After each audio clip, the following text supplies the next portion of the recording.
Bonjour. Peut-être que certains d'entre vous ont déjà mis leur nez dans une Bible.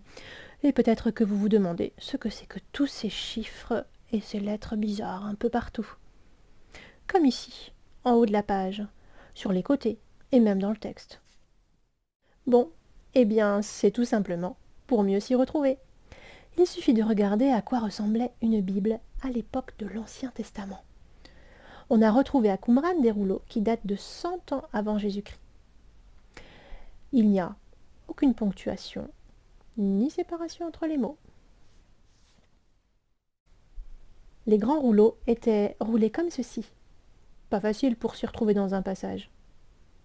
Ensuite, les Bibles ont été retranscrites en grec dans des gros cahiers, des codex. Mais toujours pas de ponctuation. Ce n'est qu'au Moyen Âge qu'on organise la Bible en chapitres et ensuite en versets. C'est pratique et tout le monde peut s'y retrouver. On indique bien sûr le nom de chaque livre en haut de chaque page.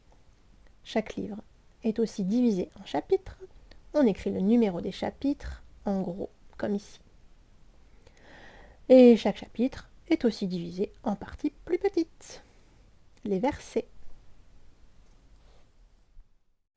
Donc, une référence biblique nous permettra de retrouver n'importe quel passage. Ici, pour ce passage, sa référence est Jean, chapitre 18, versets 1 à 8. Jean 18, 1 à 8. Pour donner une référence, on indique dans l'ordre le titre du livre, le chapitre et ensuite le verset. Bon, maintenant, je vous demande de faire un petit exercice pratique. On va prendre un exemple.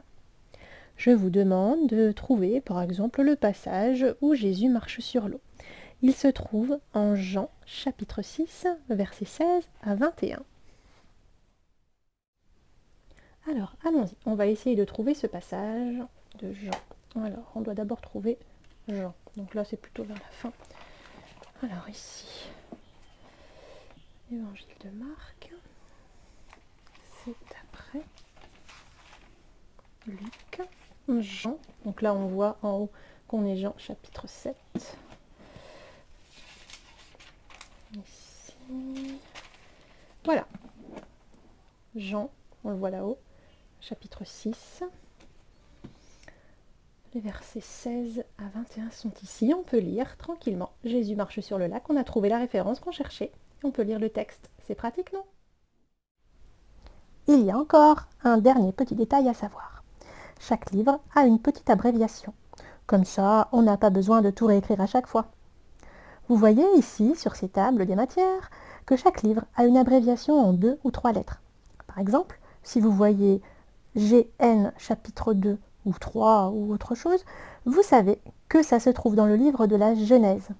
Si par contre vous voyez JN, vous savez qu'il s'agit de l'évangile de Jean.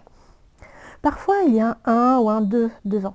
Ça veut tout simplement dire qu'il y en a deux. Par exemple, 1R désigne le premier livre des rois et 2 Co désigne la deuxième lettre aux Corinthiens. Certains s'amusent même à essayer de retenir l'ordre des livres en apprenant par cœur la suite des premières syllabes de chaque livre. Par exemple, pour retenir l'ordre des lettres de Saint Paul, il suffira de retenir Rococo, Gal et Phi, Col Testes, Tum Tum, Tut, Filet. Voilà, maintenant vous en savez un peu plus sur le découpage de la Bible. Je suis sûre que vous saurez vous débrouiller tout seul comme des grands.